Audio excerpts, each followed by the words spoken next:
How are you all? कैसे हो बच्चों? सब अच्छी पढ़ाई कर रहे हो? देखिए मैं माइक्रो ऑर्गेनिज्म चैप्टर के अंदर नेक्स्ट लेक्चर आपके लिए लेके आया हूँ। उसमें हम लोग क्या पढ़ेंगे? देखिए प्रीवियस लेक्चर का बस थोड़ा सा रिवाइज करना जरूरी होता है, तो मैं प्रीवियस लेक्चर का हम लोग याद कर ले उन्होंने क्या क्या पढ़ा था। हम लोगों ने डिसीजेस कॉज बाय प्रोटोजोन्स पढ़े थे इस प्रीवियस क्लास में, जैसे कि मलेरिया जो प्लाज्मोडियम से होता था। फिर हम लोग ने और भी फर्दर डिसीजेस देखे थे जो कि किसमें होते थे। देखिए ये सारे जो प्लांट्स के लिए आपके लिए लेके आया हूं मैंने, और बाकी एनिमल्स में जो फुट एंड माउथ डिसीज, ये सारे डिसीजेस बताए थे जो कैटल्स में होते थे। ठीक है, स्लीपिंग सिकनेस के बारे में बताया था जो कि पिग्स, हॉर्सेस, कैटल्स इन सब में होते थे। तो हम लोग ने disease cause by micro organism in animals पढ़ लिया था। ठीक है ना। फिर हम लोग ने पढ़ा था कि कैसे कम्युनिकेबल डिसीजेस जैसे कि मलेरिया को स्प्रेड होने से बचा सकते हैं हम लोग, और डिसीज मलेरिया को कौन कैरी करता है, कौन ट्रांसमिटर है, कौन कैरियर है, और कौन एक्चुअल कॉज करता है मलेरिया। ठीक है ना। एक्चुअल कॉज करने वाला माइक्रो ऑर्गेनिज्म कौन था? प्लाज्मोडियम जो कि एक प्रोटोजोआ था। ठीक है ना। और कैरियर कौन था? मॉस्किटो था, मॉस्किटो। ठीक है। अब हम लोग इस क्लास में disease cause by micro organisms in plants पढ़ेंगे। ठीक है ना। माइक्रो ऑर्गेनिजम्स इन प्लांट्स मतलब माइक्रो ऑर्गेनिज्म जो प्लांट्स में डिसीज कॉज कर सकते हैं, करते हैं। ठीक है ना। वो सारे डिसीजेस हम लोग इस क्लास में पढ़ेंगे। ठीक है। तो देखिए मैंने इस कॉलम में आपके लिए डिसीज लिखे हुए हैं और इस कॉलम में आपके लिए पॉजिटिव माइक्रो ऑर्गेनिजम्स लिखे हुए हैं। ठीक है ना। Positive micro organism. तो पहला आपके लिए जो है वो है रस्ट ऑफ वीट। वीट में रस्ट लग जाती है। ठीक है, रस्ट ऑफ वीट। ठीक है ना। तो ये किससे कॉज होता है? ये रस्ट ऑफ वीट जो कि वीट का एक डिसीज है, गेहूं का एक डिसीज है, वो क्या है? फंजाई से होता है। फंजाई एक्चुअली रिस्पॉन्सिबल होता है रस्ट ऑफ वीट डिसीज के लिए। रस्ट ऑफ वीट डिसीज के लिए एक्चुअली फंजाई एक रिस्पॉन्सिबल होता है। ठीक है ना। फंजाई कॉज करता है। दूसरा है सिट्रस कैंकर। सिट्रस कैंकर ये जो डिसीज है बच्चों, सिट्रस कैंकर, वो बैक्टीरियम से होता है। किससे होता है? बैक्टीरियम से। बैक्टीरियम से, याद रखिए, citrus canker disease of cause by bacterium. Citrus क्या होता है बच्चों? सिट्रस फ्रूट्स जैसे होते हैं, लेमन, ऑरेंजेस, ये सारे क्या हैं? सब सिट्रस फ्रूट्स हैं। ये सारे फ्रूट्स कैसे हैं? Citrus fruits. ये कैटेगरी है इनकी सिट्रस फ्रूट्स की। ये सिट्रस फ्रूट्स, इसमें एक डिसीज होता है सिट्रस कैंकर। ठीक है ना। Citrus canker. और ये जो डिसीज होता है इन सिट्रस फ्रूट्स में, लाइक लेमन, ऑरेंजेस, वो होता है बाय बैक्टीरियम। किससे होता है? Bye bacterium. ये बैक्टीरिया कॉज करता है सिट्रस कैंकर डिसीज। और तीसरा देखिए yellow mosaic disease. Yellow mosaic disease, ये येलो मोज़ैक डिसीज है जो लेडी फिंगर का डिसीज है, भिंडी जिसे कहते हैं हम, लेडी फिंगर। इसका एक और नाम है ओकरा। क्या बच्चों? इसका एक और नाम है ओकरा। तो जो ये येलो मोज़ैक डिसीज है ऑफ लेडी फिंगर और ओकरा is cause by a virus. ये जो डिसीज है लेडी फिंगर में, जो येलो मोज़ैक डिसीज होती है, उसे क्या कहते हैं? किससे कॉज होती है? वायरस से। It is cause by a virus. ठीक है। और एक और डिसीज है tobacco mosaic disease. Tobacco plant में जो डिसीज होता है वो भी किससे होता है? वायरस से। It is also cause by a virus बच्चों। ठीक है। तो हम लोग याद रखेंगे ये सारे डिसीजेस प्लांट्स में होते हैं। ठीक है ना। और भी वेरियस डिसीजेस होते हैं माइक्रो ऑर्गेनिज्म से जो कि सिलेबस में आपके समझने के लिए है। वो वीट में जो रस्ट ऑफ वीट होता है बच्चों, it is cause by a fungus. ठीक है। Then it is citrus canker. Citrus fruits में लाइक लेमन, ऑरेंजेस, इन सब में जो सिट्रस कैंकर डिसीज है वो होता है बाय बैक्टीरियम। बच्चों याद रखिएगा सारे। ठीक है ना। नाम के साथ उनकी पॉजिटिव माइक्रो ऑर्गेनिजम्स। ऐसे ही येलो मोज़ैक डिसीज है। Yellow mosaic disease of lady finger. ठीक है ना। Yellow mosaic disease of lady finger, या फिर जिसे कहते हैं ओकरा, भिंडी, ये होता है by virus. It is cause by a virus. Then it is tobacco mosaic disease. ये टोबैको प्लांट में एक डिसीज होता है, टोबैको मोज़ैक डिसीज, उसे कॉज करता है वायरस। ठीक है ना बच्चों। तो याद रखिएगा ये डिसीजेस हैं और ये पॉजिटिव उनके ऑर्गेनिजम्स, याद रखिएगा, माइक्रो ऑर्गेनिजम्स। ठीक है। अब हम लोग ने डिसीजेस पढ़ लिए। हम लोग ने स्टार्ट किया था माइक्रो ऑर्गेनिज्म चैप्टर में, यूजफुल माइक्रो ऑर्गेनिजम्स पढ़ाए थे मैंने कुछ क्लासेस तक। फिर उसके बाद हार्मफुल माइक्रो ऑर्गेनिजम्स पढ़ाए, जिसमें आज ये हार्मफुल माइक्रो ऑर्गेनिजम्स का एंड है, जिसमें हम लोग ने पढ़ लिया कि कैसे डिसीज कॉज होता है इन प्लांट्स। ठीक है ना। और भी हम लोग ने पढ़े थे by in animals in human being सारे डिसीजेस जो माइक्रो ऑर्गेनिजम्स की वजह से होते थे, यानी कि माइक्रो ऑर्गेनिज्म जो हार्मफुल होते थे एज अ फो, बताया था ना, as a foe, friends and foe micro organisms, तो हम लोग ने पढ़ लिया हार्मफुल माइक्रो ऑर्गेनिजम्स कैसे होते थे, ठीक है ना। अब हम लोग फूड प्रिजर्वेशन पढ़ेंगे, हम लोग नेक्स्ट टॉपिक पढ़ेंगे जो कि है फूड प्रिजर्वेशन। ये भी बहुत इंपॉर्टेंट टॉपिक है, ठीक है, फूड प्रिजर्वेशन, क्योंकि हम लोग फूड खाते हैं तो अगर उनका प्रिजर्वेशन नहीं करेंगे तो क्या होगा, फूड स्पॉइल हो जाएगा, माइक्रो ऑर्गेनिजम्स उस पर एक्ट करेंगे और माइक्रो ऑर्गेनिजम्स उस पर एक्ट करेंगे तो वो फूड स्पॉइल हो जाएगा, ठीक है ना। इसलिए इंपॉर्टेंट है कि फूड का प्रिजर्वेशन, फूड प्रिजर्वेशन एक्चुअली होता क्या है वो हम लोग समझेंगे बच्चों, ठीक है। तो समझिए food preservation what it is actually the process by which spoilage of food by microorganism is prevented, ठीक है बच्चों। इसका मतलब है वो process, the process by which हम लोग स्पॉइलेज ऑफ फूड को बचाते हैं, फूड का खराब होना बचाते हैं, फूड को सड़ने से बचाते हैं, ठीक है ना, फूड खराब ना हो जाए, ठीक है ना, उसको बचाने के लिए हम लोग माइक्रो ऑर्गेनिज्म से बचाने के लिए फूड को, ताकि वो स्पॉइल ना हो जाए, खराब ना हो जाए, सड़ ना जाए, तो उसको क्या कहते हैं, फूड प्रिजर्वेशन।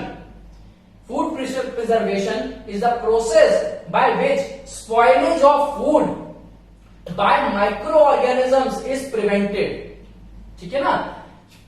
फिर से समझिएगा, जो माइक्रो ऑर्गेनिजम्स है हमारा फूड खराब कर सकते हैं, स्पॉइल कर सकते हैं, उन माइक्रो ऑर्गेनिज्म से हम लोग जब अपने फूड को प्रिवेंट करते हैं, बचाते हैं स्पॉइल कर होने से, तो उसे क्या कहते हैं, फूड प्रिजर्वेशन। क्या कहते हैं, फूड प्रिजर्वेशन, ठीक है ना, it is called food preservation. अब अगर कैसे, अब देखिए फूड को हम लोग लॉन्गर टाइम के लिए छोड़ देते हैं। जब आप देखिए आपका कुछ भी, आप जो खाना खा रहे हैं आप उसको अनकवर्ड, ठीक है ना, आप उसको कुछ टाइम के लिए सुबह से लेकर शाम तक छोड़ दीजिए, या फिर रात में कुछ खाना खाइए आप छोड़ दीजिए उसे, वैसे आप देखेंगे सुबह नेक्स्ट डे वो स्पॉइल हो गया होगा, स्मेल करने लगेगा, टेस्ट अलग हो गया होगा उसका। तो क्यों होता है, क्यों होता है बच्चों, it is caused by micro organisms only. ये जो माइक्रो ऑर्गेनिजम्स हैं यही फूड को स्पॉइल करते हैं, यही फूड को खराब करते हैं। तो इन माइक्रो ऑर्गेनिज्म से अगर बचाना है फूड को, तो हम लोग को फूड प्रिजर्व करना होता है, ठीक है ना। तो यही मैंने समझाया है, देखिए when food is kept for a long period of time, जब फूड को हम लोग रख देते हैं for a longer period of time before it is eaten it may get spoiled, ठीक है ना।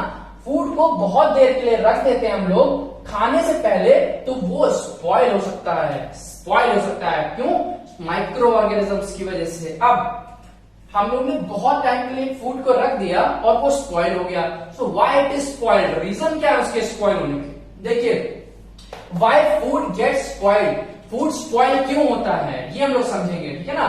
First of all it gets oxidised by air, जो एयर है एटमॉस्फेयर में, आपको पता है एयर है, सब जगह हम लोग ब्रीथ करते हैं, एयर है, तो इस एयर में क्या होगा, माइक्रो ऑर्गेनिजम्स होते हैं, ठीक है ना, एयर में माइक्रो ऑर्गेनिजम्स होते हैं। तो जो एयर है, क्योंकि एटमॉस्फेयर ऑक्सीडाइजिंग है, मतलब एटमॉस्फेयर ऐसा मिल गया जहां पे एयर है, तो फूड क्या होता है, फूड ऑक्सीडाइज हो जाता है, ठीक है ना, फूड ऑक्सीडाइज हो जाता है, क्योंकि सराउंडिंग में ऑक्सीजन है होने की वजह से, एटमॉस्फेयर में एयर होने की वजह से फूड ऑक्सीडाइज हो जाता है, और फूड ऑक्सीडाइज हो जाएगा तो फूड के स्पॉइल होने के चांसेस बढ़ जाते हैं, फूड स्पॉइल हो जाता है, ठीक है ना। If it gets oxidised by the air it gets spoiled, ठीक है ना, इट गेट्स स्पॉइल्ड। दूसरा समझेंगे point, it is acted upon, यानी कि decomposed, it is acted upon by bacteria और फंजाई। मैंने बताया ना सराउंडिंग में हर जगह बैक्टीरिया फंजाई, ये सारे जो एटमॉस्फेयर में प्रेजेंट है, बैक्टीरिया तो हर जगह ही है, आपको पता होगा, मैंने आपको बताया था एनवायरनमेंट में हर जगह बैक्टीरिया, आपके हैंड्स में आपको वॉश करना होता है हैंड्स, क्योंकि खाने से पहले, क्योंकि उसमें बैक्टीरिया होते हैं, हार्मफुल होंगे तो हम लोग को डिसीज हो जाएगा, ठीक है। तो सराउंडिंग में हर जगह बैक्टीरिया है, हम लोग के हैंड्स में है, हम लोग फेस पे हम लोग ने टच किया वहां पे बैक्टीरिया, हम लोग क्लॉथ्स जो पहने हुए हैं उसमें बैक्टीरिया, तो हर जगह है वो। तो तो कौन सा बैक्टीरिया क्या कर दे, कौन सा हार्मफुल हो जाए, कौन सा स्पॉइल कर दे फूड, कौन सा हमारे लिए डिसीज कॉज कर दे, हम लोग नहीं जानते, है ना।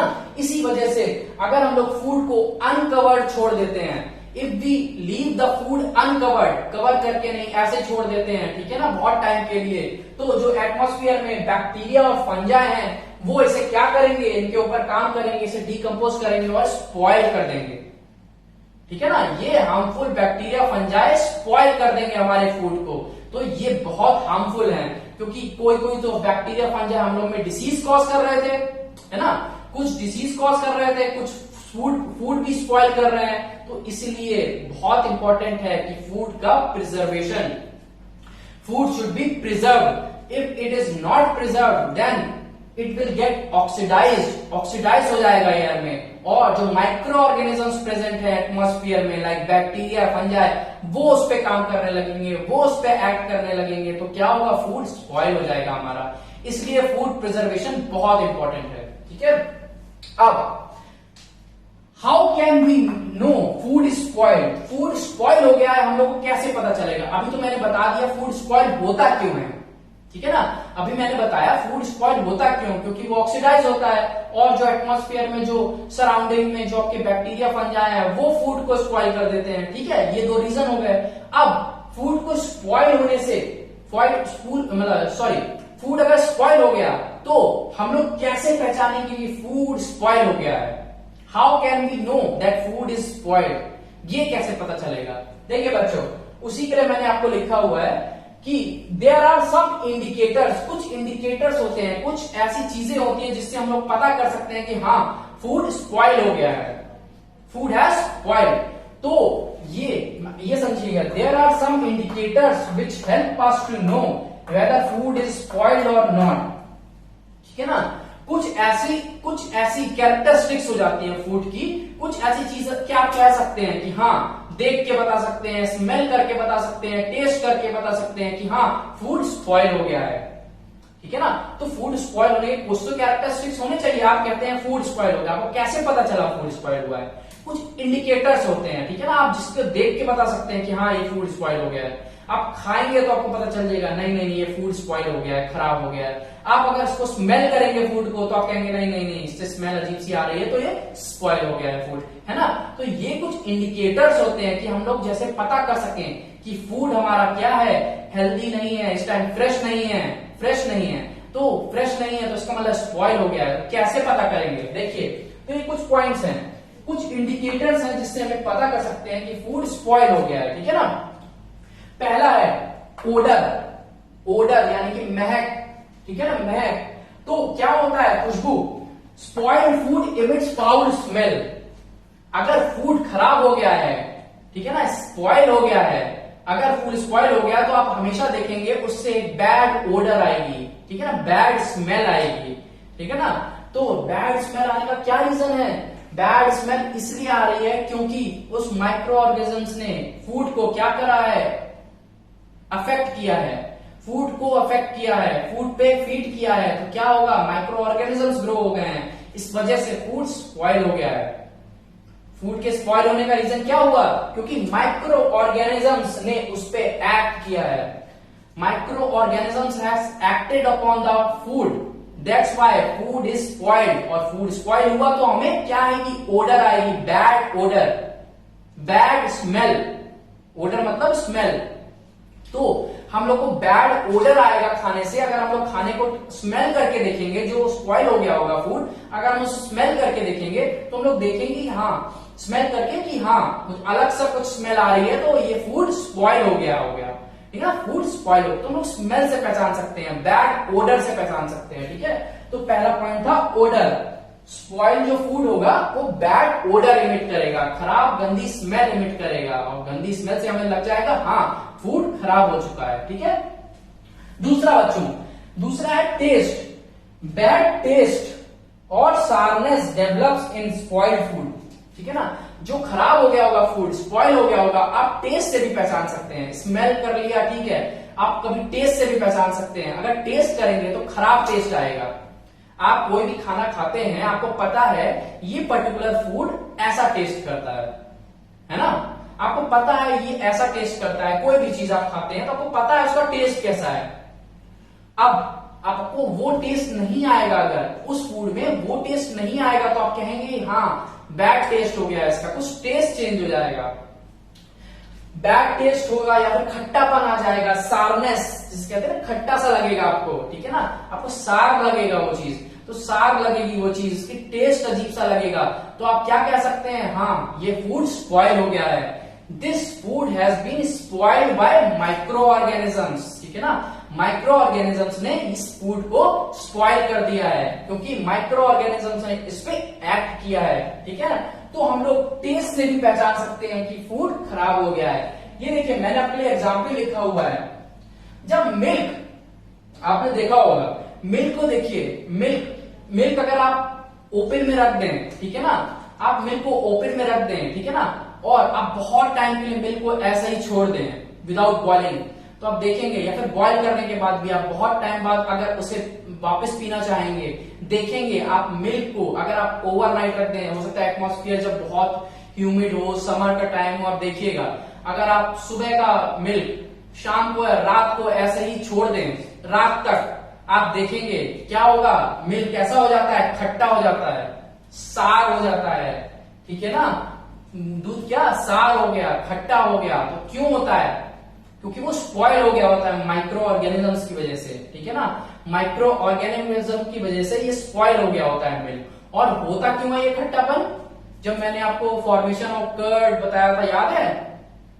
क्यों खट्टा हो जाता था, क्योंकि लैक्टिक एसिड बन जाता था, ठीक है ना, लैक्टिक एसिड बन जाता था, जो मिल्क की शुगर होती थी लैक्टोज, जो मिल्क की शुगर होती थी लैक्टोज, वो लैक्टिक एसिड में कन्वर्ट हो जाती थी, और ये जो लैक्टिक एसिड था वो खट्टापन दे देता था दूध को, मतलब खराब कर देता था, सार कर देता था। अब कोई डिलिबरेटली, है ना, अपने हिसाब से दही फॉर्म कर रहा है, कर्ड फॉर्म कर रहा है मिल्क से, तब तो सारनेस ठीक है, पर अगर कोई मिल्क ही पीना चाहता हो, मिल्क को ऐसे ही ओपनली रख दिया, ठीक है ना, उसको कर्ड नहीं बनाना है, मिल्क सार हो जाएगा, खराब हो जाएगा, खट्टा हो जाएगा, है ना, क्यों, क्योंकि लैक्टिक एसिड बन जाता है उसमें, लैक्टिक एसिड बनने की वजह से मिल्क सार हो जाता है, और हम लोग पहचान जाते हैं हाँ मिल्क खराब हो गया है, क्योंकि मिल्क स्पॉइल हो गया है, किस वजह से, लैक्टिक एसिड के बनने की वजह से। और लैक्टिक एसिड बना क्यों, ये माइक्रो ऑर्गेनिजम्स की वजह से बना दिया, माइक्रो ऑर्गेनिज्म, जैसे कि लैक्टोबैक्सिलस बैक्टीरिया, याद है ना, लैक्टोबैक्सिलस बैक्टीरिया, जो कि लैक्टोज शुगर को लैक्टिक एसिड में कन्वर्ट कर देता था, ठीक है ना, तो ये मिल्क स्पॉइल हो गया, हमें टेस्ट से पता चल जाता है, तो ये टेस्ट का एग्जाम्पल है, ठीक है। अब हम लोग पढ़ेंगे और थर्ड इंडिकेटर, जो कि है कलर। कुछ फूड आइटम्स होते हैं, कुछ फूड आइटम्स ऐसे होते हैं बच्चों जो चेंज कर लेते हैं अपना कलर। अगर आप हेल्दी कोई चीज देखें और आप उसको रख दें बहुत देर तक, माइक्रो ऑर्गेनिजम्स उस पे एक्ट करेंगे, उनका कलर चेंज हो जाता है, ठीक है ना, यानी कि कलर चेंज हो, कुछ कलर से भी पहचान में आ जाता है, हाँ इसका कलर चेंज हो गया है, हाँ ये हेल्दी नहीं है अब खाना हमारे लिए, तो हमें पता चल जाता है। Colour, many food item shows change in colour, change दिखाते हैं अपने कलर में, और हम लोग पहचान जाते हैं हाँ इस पर्टिकुलर फ्रूट का कलर चेंज हो गया है, तो अब ये फ्रूट क्या है, अनहेल्दी है हमारे लिए, क्योंकि इसमें माइक्रो ऑर्गेनिजम्स एक्ट कर रहे हैं, तो हमें जल्दी कंज्यूम करना होगा फ्रूट को, क्योंकि फ्रूट कलर चेंज कर रहा है, ठीक है ना।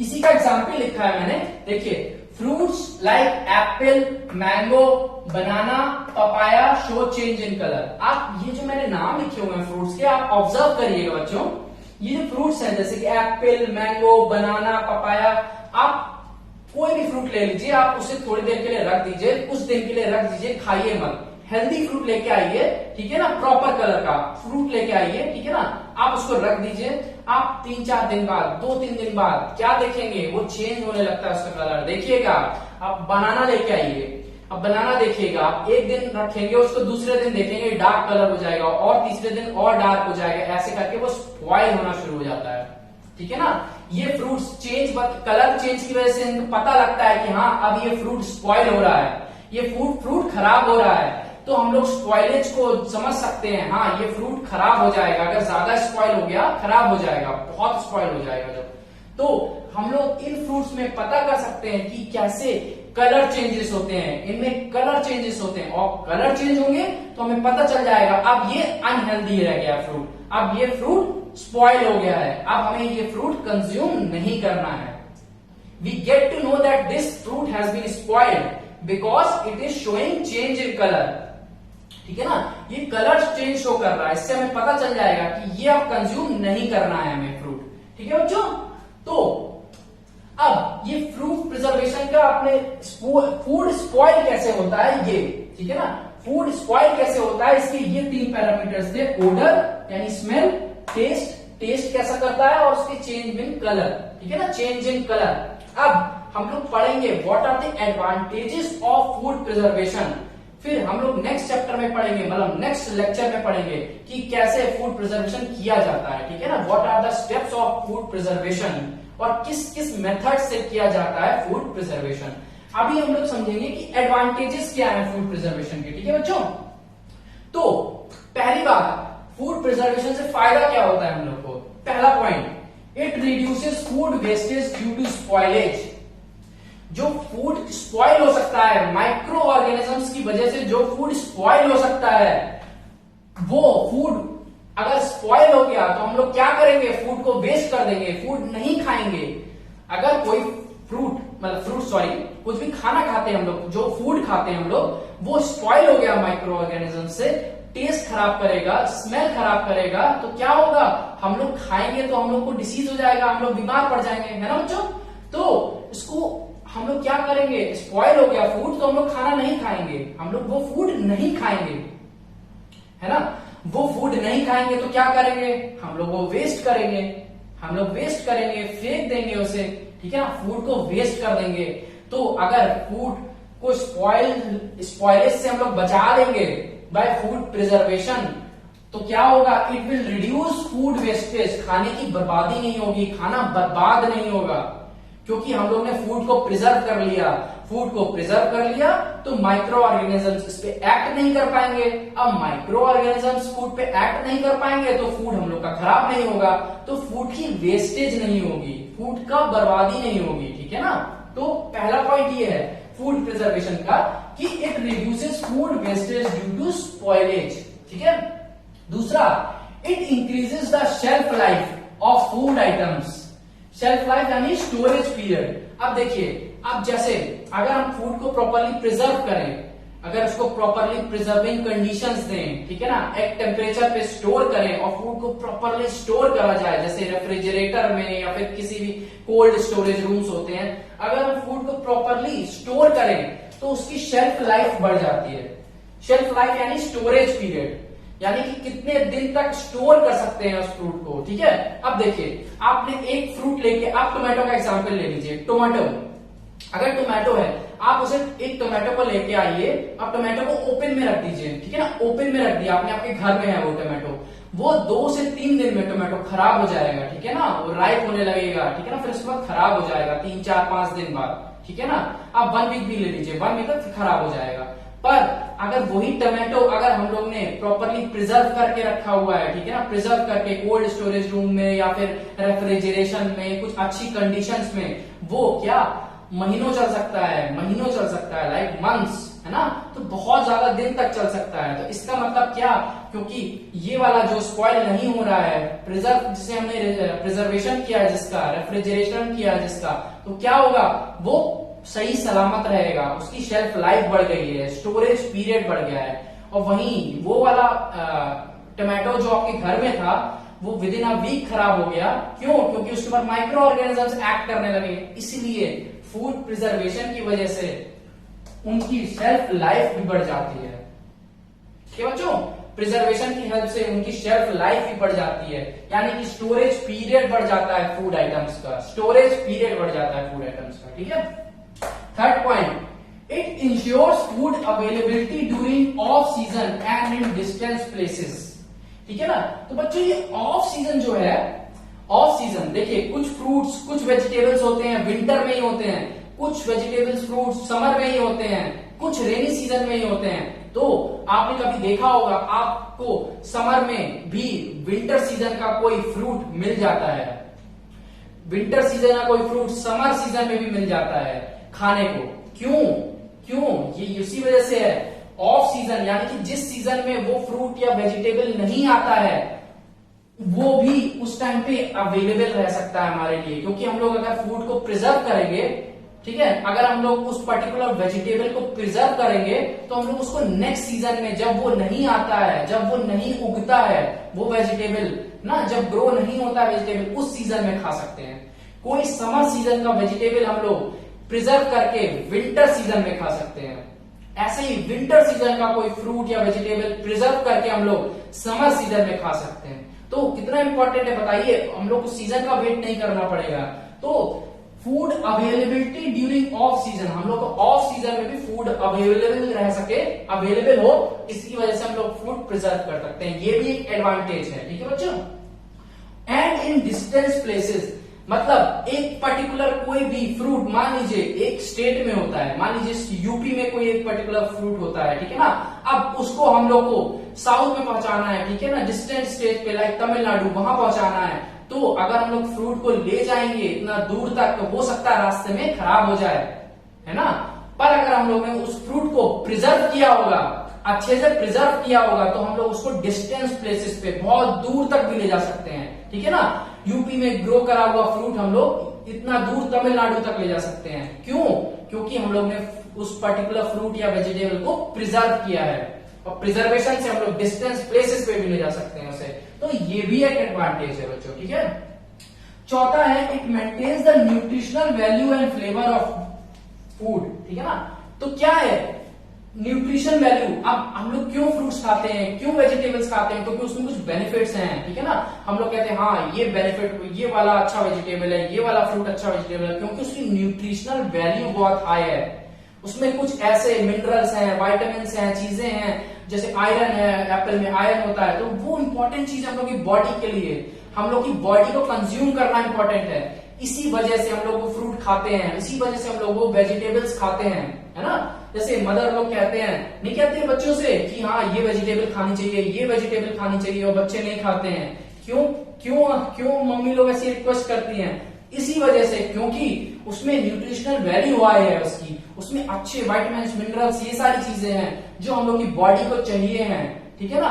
तो अगर हम लोग फूड को स्टोर करते हैं तो उसकी न्यूट्रिशनल वैल्यू खत्म नहीं होती है, न्यूट्रिशनल वैल्यू बनी रहती है उन फ्रूट्स वेजिटेबल्स की। ये भी एक इंपॉर्टेंस है फूड प्रिजर्वेशन की, कि फूड हम लोग प्रिजर्व कर रहे हैं पर उसकी न्यूट्रिशनल वैल्यू बनी रहती है, उसमें वो सारे कंटेंट रहते हैं, मिनरल्स, विटामिन, सारी चीजें रहती हैं, ठीक है ना। वैसे ही and flavour of food, flavour भी उनका वैसा ही रहता है, ठीक है, जैसा नेचुरल रहता है वैसा ही प्रिजर्व करने के बाद उनका फ्लेवर भी रहता है। तो इसका मतलब फूड प्रिजर्वेशन की वजह से हम लोग उसकी न्यूट्रिशनल वैल्यू से भी छेड़छाड़ नहीं कर रहे हैं, उसकी न्यूट्रिशनल वैल्यू वैसे ही वैसे बनी हुई है। एंड फ्लेवर ऑफ फूड, जो उस पर्टिकुलर फूड का फ्लेवर है, टेस्ट है, आप जिससे रिकग्नाइज करते हैं हाँ ये पर्टिकुलर चीज ऐसी है, ये पर्टिकुलर चीज ऐसी है, टेस्ट से, तो वो टेस्ट भी बना रहता है, वो फ्लेवर। आखिरकार हम लोग कुछ भी फूड खाते हैं टेस्ट के लिए भी तो खाते हैं ना, कि हम लोग को टेस्ट अच्छा लगता है, तो टेस्ट भी बना रहता है, ठीक है। उसकी न्यूट्रिशनल वैल्यू भी बनी रहती है बच्चों,